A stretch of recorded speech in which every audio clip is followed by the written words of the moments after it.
Vamos, mis hermanos, a leer allá en el segundo libro de los Reyes de Israel, en el capítulo 18, por favor. Segundo libro de los Reyes de Israel, 1 al 8, en el nombre de Cristo Jesús. Amén. Alabado sea Dios para siempre. Segundo libro de los Reyes de Israel, capítulo 18, versículos 1 al 8, de manera unida, en el nombre del Padre, del Hijo y del Espíritu Santo. En el tercer año de Oseas, hijo de Ela, rey de Israel, comenzó a reinar Ezequías, hijo de Acaz, rey de Judá. Cuando comenzó a reinar era de 25 años y reinó en Jerusalén 29 años. El nombre de su madre fue Abi, hija de Zacarías, e hizo lo recto ante los ojos de Jehová, conforme a todas las cosas que había hecho David su padre. Él quitó los lugares altos y quebrantó las imágenes y cortó los símbolos de acera, e hizo pedazos la serpiente de bronce que había hecho Moisés, porque hasta entonces le quemaban incienso los hijos de Israel, y la llamó Neustán. En Jehová, Dios de Israel, puso su esperanza. Ni después ni antes de él hubo otro como él entre todos los reyes de Judá, porque siguió a Jehová y no se apartó de él, sino que guardó los mandamientos que Jehová prescribió a Moisés. Y Jehová estaba con él, y donde quiera que él salía, prosperaba. Él rebeló contra Asiria y no le sirvió. Hirió también a los filisteos hasta Gaza y sus fronteras, desde las torres de las atalayas hasta la ciudad fortificada. Bendito Dios, en esa hora, Señor, en el nombre glorioso de tu Hijo amado Jesús, estamos delante de tu presencia, Señor, para darte la gloria, la honra, para alabar y bendecir, exaltar y glorificar tu santo y bendito nombre, Señor. En esta hora te doy gracias por esta oportunidad, pero a la vez te pido, Señor, que sea tu Espíritu Santo quien guíe nuestra vida, quien fortalezca nuestro corazón, y que a través de tu palabra seamos bendecidos, fortalecidos en gracia y en bendición, en el nombre de Jesús. Amén y amén. Tome su lugar, por favor.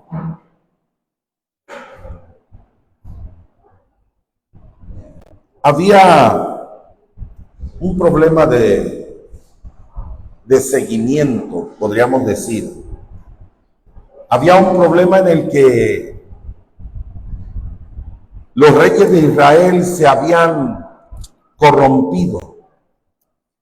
La corrupción moral los llevó hasta la idolatría. Si nosotros vemos que el tercer rey de Israel, hombre sabio, tuvo la oportunidad que Jehová le dijera: pídeme lo que quieras. Y Salomón solamente dijo: quiero sabiduría, nada más. Pero había algo, oiga bien, ese tipo de sabiduría llegó a Salomón por gracia y mandato de Dios. Pero la base primordial, principal para que haya sabiduría en el ser humano, la palabra nos dice que el principio de la sabiduría es el temor de Jehová. Y cuando esto le faltó a Salomón, Salomón empezó a conquistar a sus enemigos, a las naciones enemigas, los botines de ganadería. Así también siempre traía una mujer. Se traía las hijas de los príncipes, las hijas de los reyes, Y en cada conquista traía una mujer y formaba parte de su harem. Pero cada mujer le pedía a Salomón: es que allá en mi nación, en mi pueblo, yo adoraba a tal o a cual Dios, y aquí no tengo a dónde ir a adorarlo. ¿Por qué no me construyes un templo a tal y a tal o a cual Dios? Salomón se pasó construyendo templos en las colinas, en las partes altas de Judá, y empezó a invadir al pueblo. Oiga bien, empezó a invadir al pueblo con idolatría. Esto fue a causa de la inmoralidad. La inmoralidad empezó a abarcar en Judá un terreno tremendo que llegó al corazón. Pero dice la palabra del Señor que comenzó a reinar Ezequías. Y dice la palabra del Señor que hizo lo recto ante los ojos de Jehová, y que empezó por quitar todos los lugares altos de idolatría. Todos los templos los empezó a derribar, a quitar toda la idolatría. Y si nosotros vamos a ver más adelante, dice la palabra de Dios que Ezequías le pidió al pueblo que adorase a Jehová, que buscara al Dios de sus padres. Y le fue muy bien. Le fue muy bien el volver a ser fiel. Y volvió el pueblo a la fidelidad a Jehová. Oiga bien, pero hubo algo que siempre hacía Ezequías.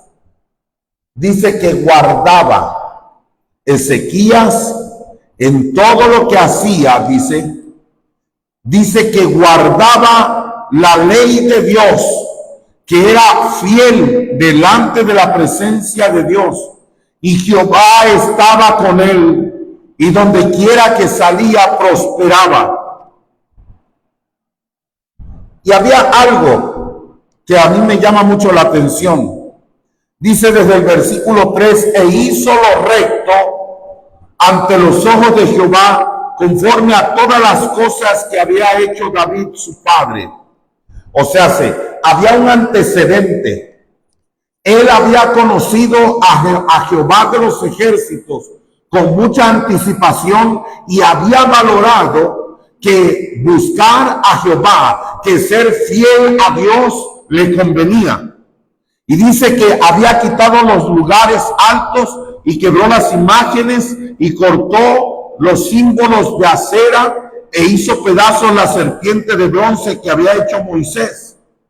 ¿Se acuerdan que cuando estaban en el desierto se encontraron con que había muchas serpientes que picaban o mordían al pueblo y se moría? Y Jehová le dijo: hazte una serpiente de bronce, y todo el que vea esa serpiente en ese crucifijo, allí va a sanar. Pero lo hizo como una tipología de Jesús, lo quitó, porque hasta entonces quemaban incienso los hijos de Israel, y la llamó Neustán. En Jehová Dios de Israel puso su esperanza. Oiga bien, en Jehová Dios de Israel puso su esperanza. Cuando vemos esta palabra, primeramente obedeció y buscó ser fiel a Dios, y el resultado de esto es que se afianzó en el Señor, porque Él puso su esperanza, una esperanza maravillosamente confiable, porque no estaba poniendo su esperanza en ningún ser humano, no estaba poniendo su esperanza en algo que era pasajero, estaba poniendo su esperanza en Jehová de los ejércitos. Cuando nosotros vemos la palabra esperanza, quiere decir que hay fe para esperar algo que se desea o se es necesario con carácter de indispensable. Oiga bien, mi esperanza es un día ir al reino de los cielos.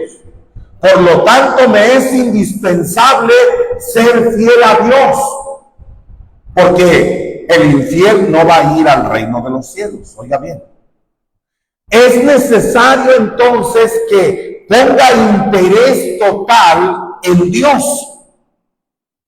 Después de, cuando nosotros vemos por qué puso esa esperanza, y vamos a ver primeramente la calidad de la esperanza que había en Ezequías. ¿Cuál era esa calidad? ¿Una esperanza pasajera? No. Se dice que después de cortar la caída de Samaria y del reino del norte, por eso es que dice la palabra del Señor, dice que después de hacer todo esto y de poner su esperanza, dice que Jehová estaba con él y donde quiera que salía prosperaba. Él se rebeló contra el rey de Asiria. ¿Por qué? Porque los asirios los tenían dominados, porque Jehová ya no estaba con ellos a causa de la maldad que había en el corazón de Judá. Los tenía dominados.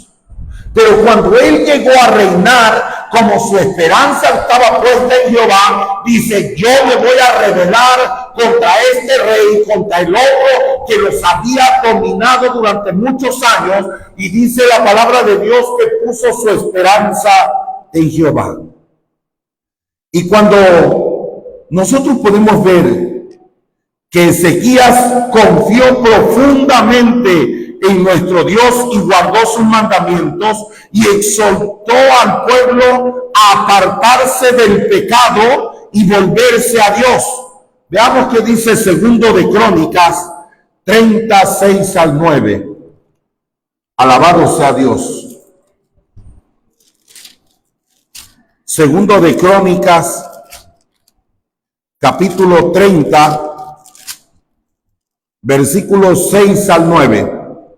Fueron pues correos con cartas de mano del rey y de sus príncipes por todo Israel y Judá, como el rey lo había mandado, y decían: hijos de Israel, volveos a Jehová, el Dios de Abraham, de Isaac y de Israel, y él se volverá al remanente que ha quedado de la mano de los reyes de Asiria. No seáis como vuestros padres y como vuestros hermanos, que se rebelaron contra Jehová, el Dios de sus padres, y él los entregó a desolación, como vosotros veis. Los entregó a desolación, o sea, que estuvieron, ¿qué cosa? Perdidos, solos, sin Dios, sin esperanza. ¿Qué cosa fue lo que les pidió que hicieran entonces, mis hermanos?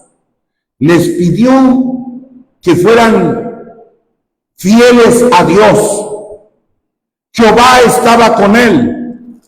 Cuando nosotros entendemos esto, entonces podemos observar, mis hermanos, en la palabra del Señor, cómo Dios empieza a exaltar de todas maneras, de todas formas. Por eso voy a volver a leer. Fueron pues correos con cartas de manos del rey, o sea, de Ezequías, y de sus príncipes por todo Israel y Judá, como el rey lo había mandado, y decían: hijos de Israel, volveos a Jehová.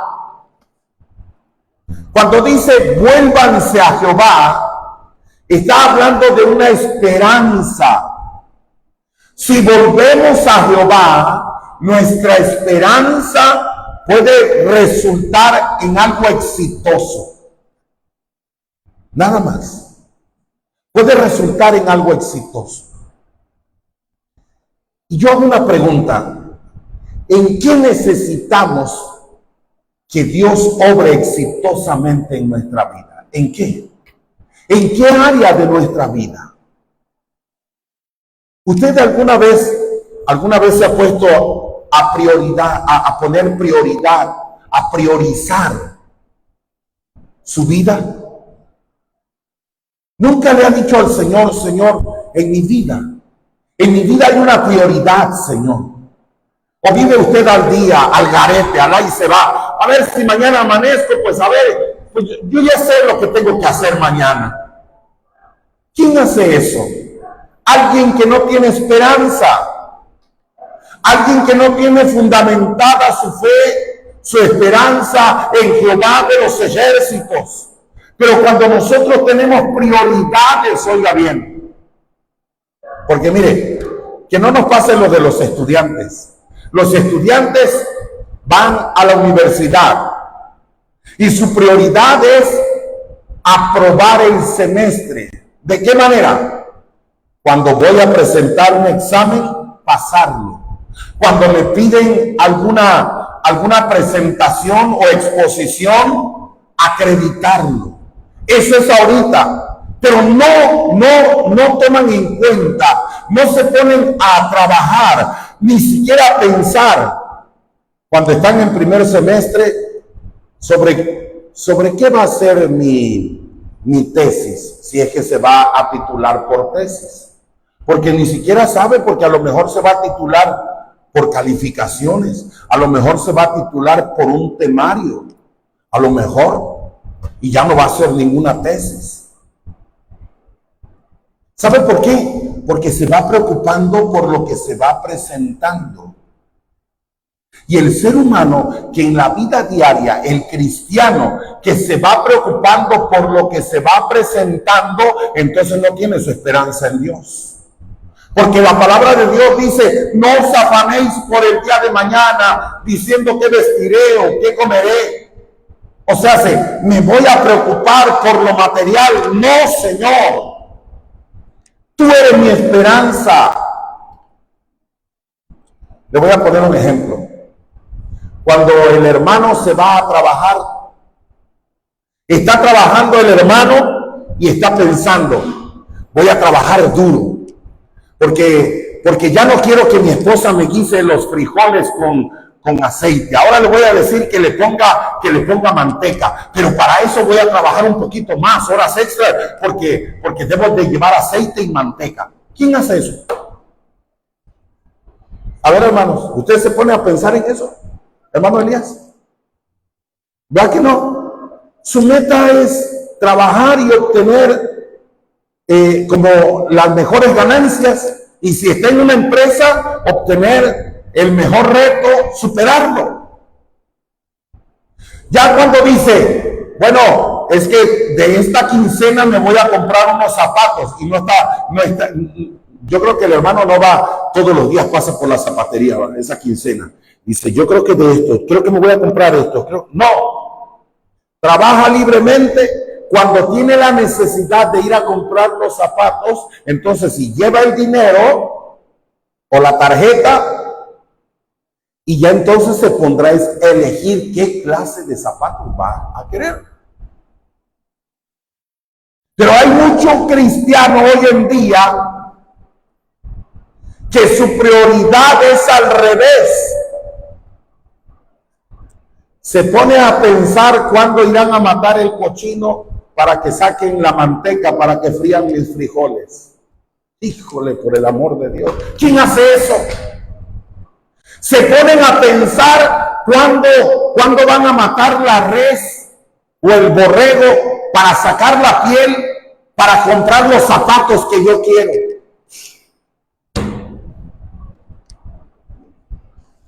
¿Se imagina nada más? ¿Quién hace eso? Pero ¿qué le parece el cristiano? El cristiano se levanta y como no tiene su esperanza en Dios, no le da tiempo, porque no le dio tiempo de orar. No es prioridad. El cristiano se va y no tiene prioridad la búsqueda de Dios. Por eso es que lee cuando llega a su trabajo, checa y lee su tarjeta que sí esté implantado la hora y la fecha en que checó, pero no lee la palabra de Dios. La prioridad no ha sido Dios. ¿Y sabe por qué? Porque Cristo viene pronto. Y hay una ley dicha por Cristo Jesús. Y cuidado, eso sí me preocupa. Dice que muchos son llamados y pocos los escogidos. Pero hay todavía de los escogidos, todavía hay otra selección. Dice que Satanás engañaría en estos últimos tiempos a muchos cristianos que aún han sido escogidos para salvación. De tal manera que pocos escogidos, y de los pocos todavía le van a restar más. ¿Cuántos vamos a quedar? ¿Se imagina? ¿Cuál es entonces nuestra esperanza? Mi esperanza debe de estar puesta en la gracia del poder de Dios que sabe actuar maravillosamente.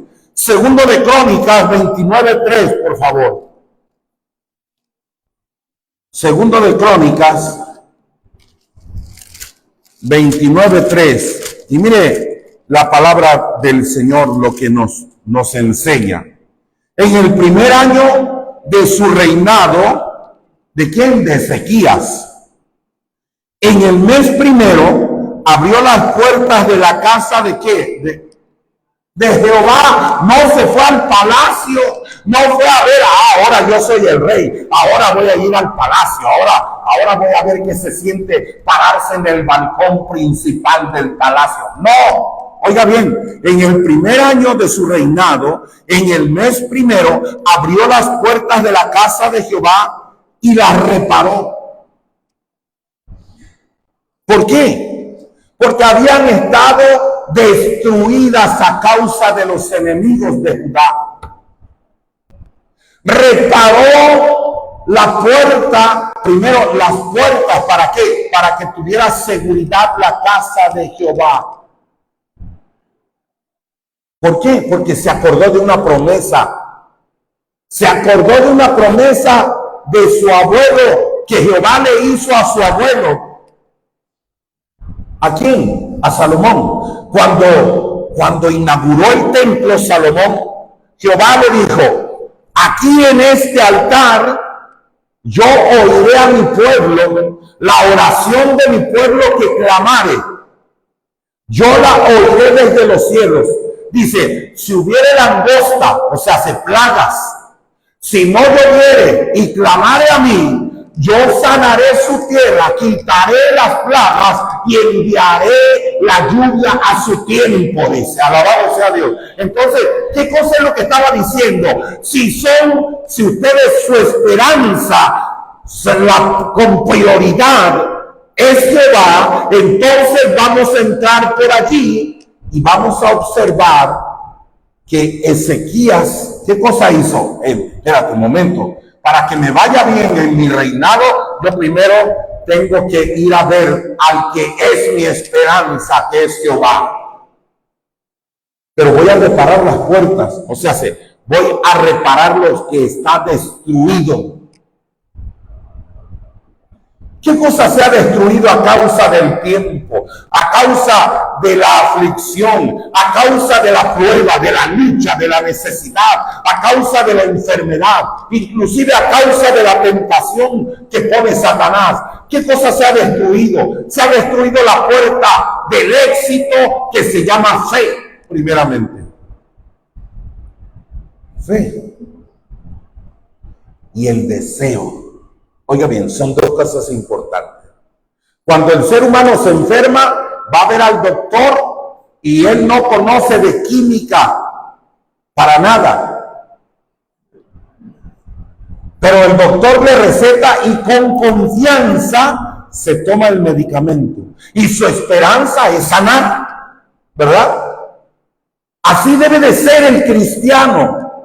ser fiel al concepto divino de Dios establecido en su palabra, para poder empezar a reparar lo que se ha echado a perder. Y luego, oiga bien, luego sucede algo importante, algo maravillosamente grande. Luego dice, y las reparó e hizo venir a los sacerdotes y levitas y los reunió en la plaza oriental y les dijo: oídme, levitas, santificaos ahora y santificad la casa de Dios de vuestros padres y sacad del santuario la inmundicia. No los llevó al templo, no. No los llevó, eran sacerdotes y era la tribu de Leví, la única tribu que estaba dedicada a qué cosa, al servicio a Dios, adorar a Dios. Los mejores músicos, los mejores cantores, los mejores predicadores, los mejores maestros estaban dedicados, pero no estaban santificados. Entonces no los llevó al templo, porque para estar en la casa de Jehová y sirviendo a Jehová tenían que santificarse. ¿Qué cosa hizo? Empezó primero por la casa de Dios, luego empezó por habilitar lo moral y lo espiritual. Cuando usted y yo tenemos en nuestro corazón como única prioridad nuestra esperanza en Dios, tenemos que ordenar esta casa espiritual. Acuérdense que usted y yo somos templo y morada del Espíritu Santo de Dios. Cuando llegue Satanás a quererlo menospreciar por la lucha, por los problemas, por la necesidad, y, ay, creo que no voy a poder, ay, creo que no, pues ya no, ni modo, esta ocasión me tocó perder. No, hay que levantar la cabeza y hay que pensar: hijo de quién soy. Soy hijo del Todopoderoso. Soy hijo de aquel que me compró en la cruz del Calvario y que venció a Satanás. Alabado sea Dios. Por lo tanto, voy a ir al que todo lo puede, que es mi Padre Celestial. Voy a ir al que sabe darme una esperanza maravillosa para poder obtener lo que necesita mi alma. Eso es lo que necesitamos hacer. Y luego el versículo 6 dice: porque vuestros padres se han rebelado y han hecho lo malo ante los ojos de Jehová nuestro Dios, porque le dejaron y apartaron sus rostros del tabernáculo de Jehová y se volvieron las espaldas y aún cerraron las puertas del pórtico y apagaron las lámparas. No quemaron incienso ni sacrificaron holocausto en el santuario al Dios de Israel. Por tanto, la ira de Jehová ha venido sobre Judá y Jerusalén y los ha entregado en turbación y execración y a escarnio, como veis vosotros con vuestros ojos. ¿Qué cosa hubo? Una terrible consecuencia. Pero cuando nuestra esperanza formidable, importante, buena, poderosa, se llama Jehová de los ejércitos, usted podrá observar que muchos, diciendo ser cristianos, viven como mundanos. ¿Y por qué? Porque han olvidado la prioridad. Sencillamente porque ya no tienen la esperanza, porque ya no tienen la confianza, porque ya no tienen sus ojos puestos en el autor y consumador de la fe, que es Cristo Jesús. Que no oigamos, sino que seamos nosotros parte de las palabras que Josué dijo cuando se despidió del pueblo de Israel. Cuando dijo: yo no sé ustedes, como diciendo allá ustedes, pero mi prioridad y mi esperanza es Jehová. Y yo no sé ustedes, pero mi casa y yo, oiga bien, está diciendo, mi familia y yo serviremos a Jehová. A usted que no le interesa que el mundo ruede, déjelo que ruede. Usted tómese de la mano de Dios y encamínese junto con su familia a la presencia de Dios. Y Dios se los llevará de poder en poder y de victoria en victoria. Debemos de ver esa prioridad. Algo importante. Era algo enérgicamente procurar destruir todos los altares y las idolatrías y los lugares altos de Judá. ¿Para qué, mis hermanos? Para que la gloria de Dios se manifestara en grande manera en cada uno de su pueblo. Cuando nosotros vemos esto, podemos observar cómo la gracia del poder de Dios obra maravillosamente en grande manera y su poder se manifiesta. Segundo de Crónicas 29. Vamos a ir. Alabado sea Dios para siempre. Bendito es su nombre para siempre. Gloria al Señor. Segundo de Crónicas 29. Y cuando acabaron de ofrecer, se inclinó el rey y todos los que con él estaban y adoraron. Entonces el rey Ezequías y los príncipes dijeron a los levitas que alabasen a Jehová con las palabras de David y de Asaf, vidente, y ellos alabaron con gran alegría y se inclinaron y adoraron. Ahora, el 31, y respondiendo Ezequías dijo: vosotros os habéis consagrado ahora a Jehová, acercaos pues y presentad sacrificio y alabanza en la casa de Jehová. Y la multitud presentó sacrificios y alabanzas, y todos los generosos de corazón trajeron holocaustos, o sea, ofrendas. ¿Qué cosa hizo el pueblo? Se unificó en un mismo sentir. Pero hay algo que me llama la atención cuando les dice en el segundo de Crónicas 36, mire lo que dice, le dice al pueblo de Israel: fueron pues correos con cartas de manos del rey y a sus príncipes y a todo Israel y Judá, como el rey lo había mandado, y decían: hijos de Israel, volveos a Jehová, el Dios de quien, de Abraham, de Isaac y de Israel. Volveos a Jehová. No le estaban diciendo conozcan a Dios. No. Haga de cuenta que esa palabra es para usted y para mí, que conocemos a Dios. Y nos dice: ¿sabe qué, iglesia Río de Agua Viva de Córdoba, Veracruz, México? Vuélvete a Jehová tu Dios en el nombre de Jesucristo y adórale en espíritu y en verdad. Y trae sacrificios de alabanza y dale la gloria y dale la honra por lo que ya hizo. Vamos a dar gracias solamente, pero vamos a honrarle por lo que seguirá haciendo. Qué hermoso es cuando nosotros vemos esto. Y entonces sí, se rebeló contra el rey de Asiria. O sea, si usted y yo nos vamos a rebelar contra lo que Satanás quiere imponer en nuestra vida. Y la primera imposición que pone Satanás se llama desánimo, desaliento. Eso es la primera imposición. Esa es el arma más fuerte que tiene Satanás. El desánimo, el desaliento. ¿Y por qué no buscas a Dios? Luego voy.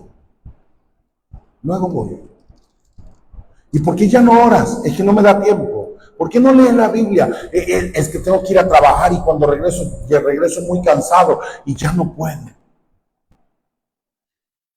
Cuando nosotros le decimos al Señor, Señor, tú eres mi esperanza, Señor. Qué bonito, y se lo digo por experiencia. A lo mejor va a decir, bueno, pues es que usted nada más tiene una hija y por eso le es más fácil. Pero qué bonito es cuando nos ponemos de acuerdo en algún asunto para ir en oración con Dios. Decimos, ¿saben qué? En este mes vamos a meternos con Dios para pedirle al Señor esto. Y qué hermoso es eso. Qué bonito es eso. ¿Sabe por qué? Porque nuestra fe crece. Nuestra esperanza se afirma en el Señor. Y usted dirá, bueno, pues es que yo soy el único, la única en mi casa. Bueno, entonces, dígale al Espíritu Santo que lo acompañe o que la acompañe. ¿O cree que el Espíritu Santo de Dios no nos puede acompañar? ¿Cree que el Espíritu Santo de Dios nos vaya a dejar solos? No. Jesús dice, no los voy a dejar huérfanos. Yo os enviaré al Consolador. Primero, me va a consolar. Tranquilo, Daniel. Yo aquí estoy contigo. Y dice, enviaré al Consolador, el cual nos va a guiar a toda verdad. Y cuando habla de verdad, nos va a guiar a Jesucristo. Él dijo, yo soy el camino, la verdad y la vida. Y dice, nos va a guiar a toda verdad. Y luego, ¿a qué cosa? A toda justicia. Mas buscad primeramente el reino de Dios y su justicia. O sea, cuando habla de justicia, habla del poder del reino de Dios. ¿Qué cosa hay en cuanto al poder del reino de Dios? Es ilimitado, no tiene límites. Es ilimitado el poder del reino de los cielos. Alabado sea Dios. Y cuando nosotros observamos que el poder del reino de los cielos es ilimitado, entonces usted y yo cabemos con todo y nuestras necesidades. Cuando el doctor dice, no hay solución, yo me meto al poder del reino de los cielos y es más grande que lo que dice el doctor. Cuando el abogado dice, no hay solución, vamos a hacer lo que podamos. Vamos a implementar el último recurso, a ver qué sale. A ver si logramos convencer al juez. Y nosotros vamos al abogado de abogados, al Todopoderoso. Nos metemos al poder del reino de los cielos, aquel que es inmensamente grande y poderoso. Y le decimos, Señor, tu palabra dice que no nos dejarías solos. A Pedro le dijiste algo y se lo dijo a Pedro. ¿Por qué no se lo dijo al apóstol Pablo? Porque el apóstol Pablo tenía otras habilidades y mucho conocimiento. Pero Pedrito venía de allá del mar de Galilea. Pedrito sabía remendar las redes y echar las redes al mar, nada más. No hubo para ir a la escuela, no hubo tiempo. Entonces papá se lo llevó a pescar junto con sus hermanos y no hubo manera de que estudiara Pedrito. Entonces a Pedro le dice, mira Pedro, cuando estés delante del Sanedrín, o sea, se lo voy a traer aquí a la actualidad, cuando estés delante del ministerio público y te quieran juzgar por mi causa, por predicar el evangelio, tú tranquilo, no estés pensando cómo te vas a defender o qué vas a decir o qué vas a hacer, porque el Espíritu Santo de Dios te va a enseñar y te va a dar la palabra. ¿Se da cuenta? Pero debe de ser nuestra esperanza. Quiero terminar. Cuando nosotros vemos que el rey Ezequías se rebeló contra lo malo, contra lo que lo tenía subyugado, entonces dice su palabra, la palabra de Dios, versículo 7 de Segundos de Reyes 18, Segundos de Reyes 18, versículo 7.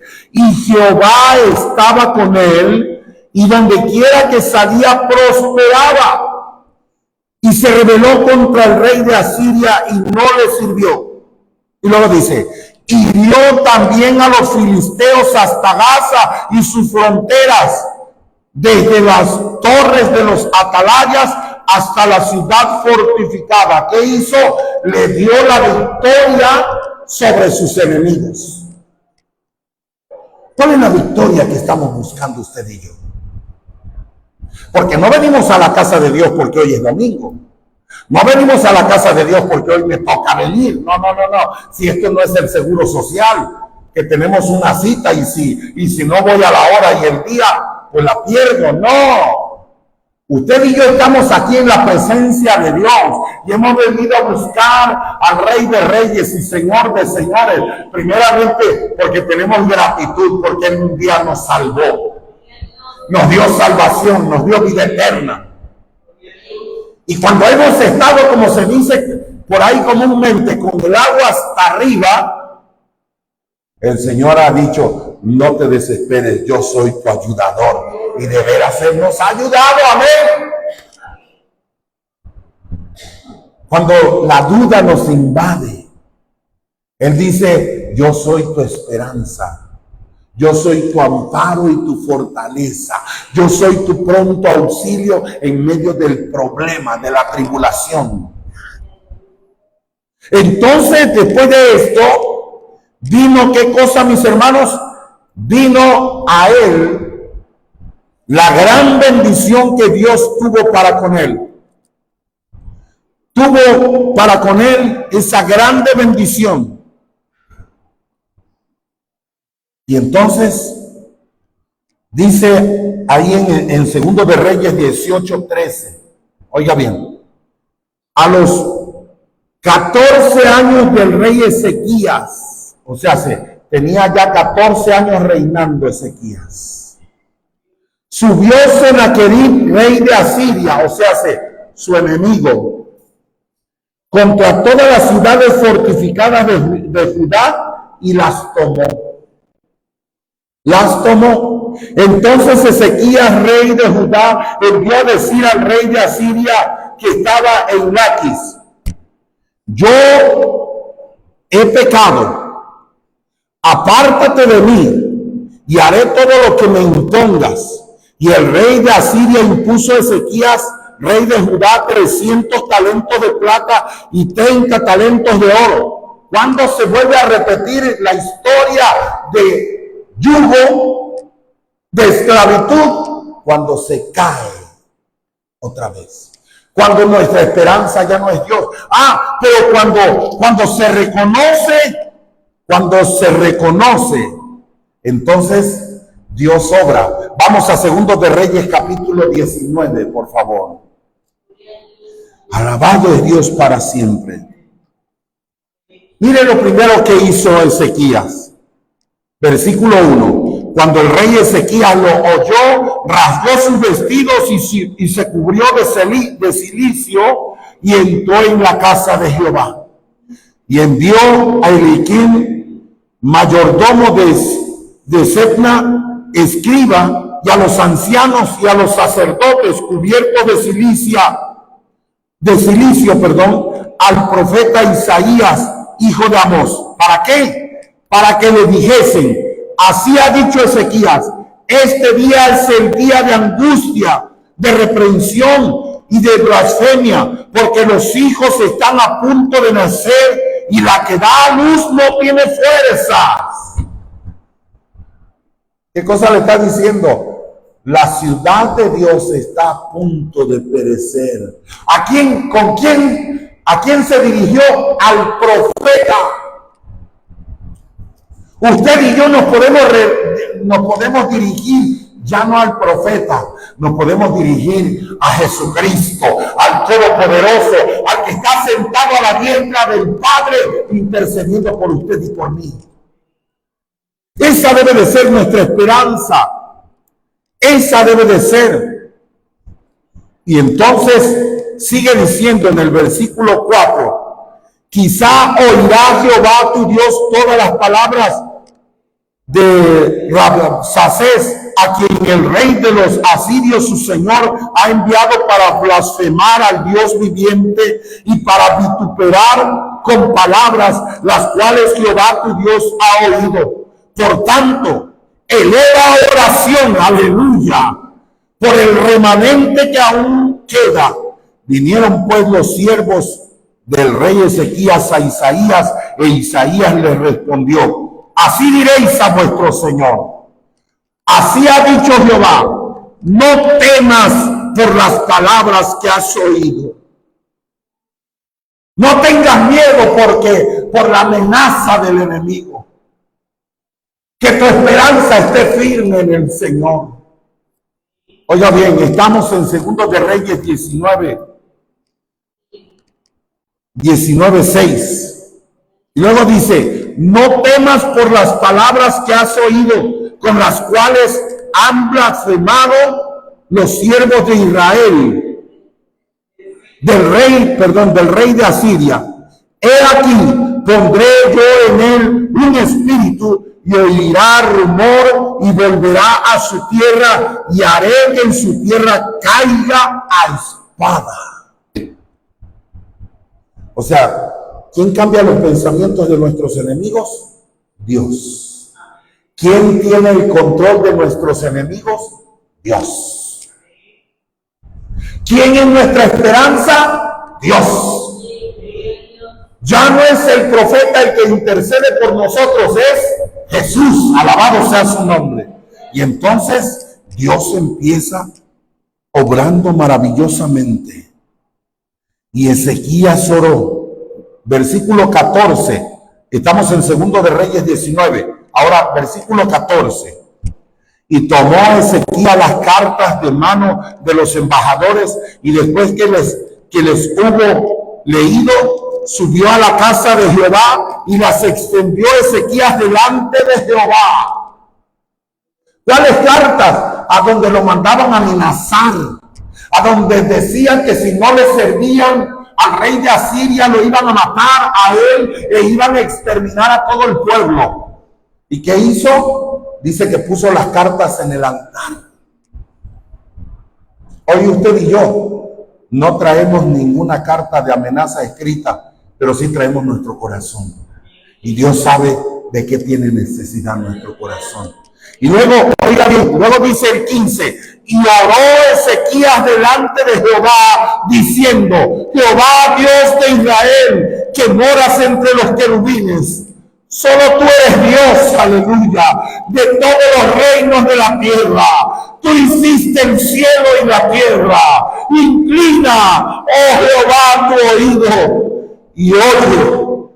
Abre, oh Jehová, tus ojos y mira, y oye las palabras de Sennacherib, que ha enviado a blasfemar al Dios viviente.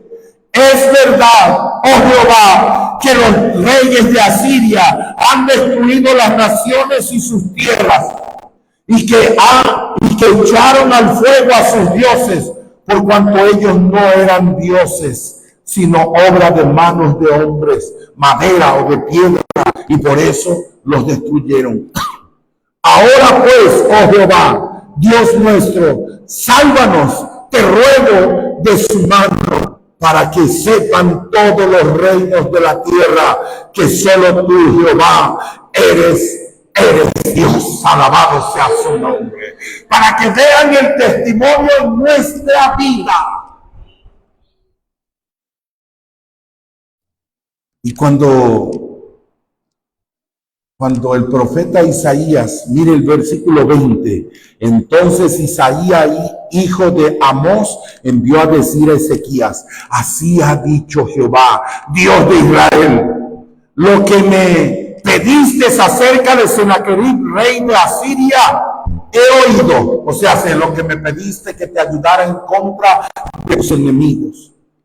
Esta es la palabra que Jehová ha pronunciado acerca de él. La virgen hija de Sión te menosprecia, te escarnece. Detrás de ti mueve su cabeza la hija de Jerusalén. ¿A quién has vituperado y blasfemado? ¿Y contra quién has alzado la voz y levantado en alto tus ojos? Contra el Santo de Israel. Por mano de tus mensajeros has vituperado a Jehová y has dicho: con la multitud de mis carros he subido en alturas de los montes y a los más insensibles del Líbano. Cortaré sus altos cedros y sus cipreses más escogidos. Me alojaré en sus más remotos lugares, en el bosque de sus feroces campos. Yo he clavado y bebido las aguas extrañas, se ha secado con las plantas de mis pies todos los ríos de Egipto.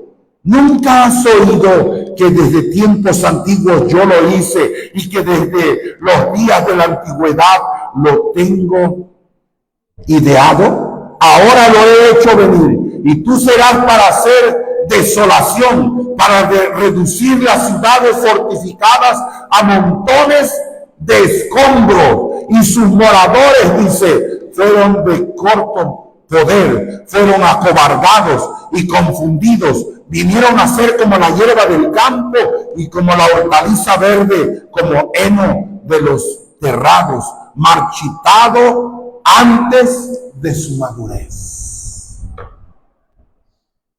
¿Quién hizo esto? Jehová lo hizo con sus enemigos.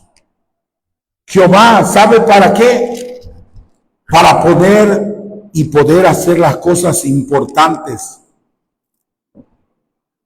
Y siempre está allí el Todopoderoso. Oiga bien, ahora adelántese hasta el versículo 35. Y aconteció que en aquella misma noche salió el ángel de Jehová y mató en el campamento a los asirios a 185,000. Y cuando se levantaron por la mañana, he aquí que todos eran cuerpos de muertos. Entonces Sennacherib, rey de Asiria, se fue y volvió a Nínive, donde se quedó. Y aconteció que mientras él adoraba en el templo de Nisroch, su dios, Adramelech y Sarecer, sus hijos, lo hirieron a espada y huyeron a tierra de Ararat. Y reinó en su lugar Azar, Adón, su hijo. ¿Quiénes mataron al enemigo del pueblo de Dios? Sus propios hijos. Dice: quedaos quietos. Siempre y cuando Él sea tu esperanza, quédate quieto. Ora, ayuna, busca a Dios. Dice: quedaos quietos y yo pelearé por vosotros. Quedaos quietos. Yo lo haré, dice el Señor. Hoy es tiempo de que nosotros volvamos al Señor, que quitemos todos los estorbos de nuestra vida, que reconozcamos delante de Dios qué cosa es lo que nos ha hecho decaer de ese nivel espiritual. ¿Qué cosa es lo que sucede? ¿Y sabe por qué? Porque Satanás sabe que le queda poco tiempo para que Cristo venga por nosotros. Satanás sabe que le queda poco tiempo. Cristo viene pronto, iglesia del Señor. ¿Y sabe qué? Usted y yo necesitamos, no debemos, necesitamos estar preparados. Necesitamos vivir alertas y poner nuestros ojos en el autor y consumador de la fe, que es Cristo Jesús. Póngase de pie en esta hora. Póngase de pie y vamos a orar. Y vamos a pedirle al Señor que logre maravillosamente. Yo creo que todos nosotros tenemos necesidad. Pero si todos nosotros nos unimos en oración, Dios va a obrar maravillosamente. Dios quebrantará todo lo que estorba en nuestra vida y será como polvo solamente. Será como nada en nuestra vida. Si nosotros venimos al Señor y le decimos: Señor, necesito que tú seas mi esperanza, Señor. Necesito que tú seas mi esperanza, Dios. Necesito que tu misericordia obre maravillosamente en grande manera. Soy amante Salvador, Dios grande, Dios maravilloso, Dios poderoso. Digno eres de toda la gloria y de toda la honra, Señor. En esta hora, Padre Celestial, hemos venido delante de tu presencia a reconocerte como el gran Dios todopoderoso. Aquel que sabe derribar la adversidad, aquel que sabe echar fuera todo lo que estorbe, aquel que sabe limpiar, que sabe perdonar, que sabe restaurar, que sabe bendecir, que sabe cambiar el lamento en gozo. Oh Dios de los cielos, hoy venimos delante de tu presencia, Señor.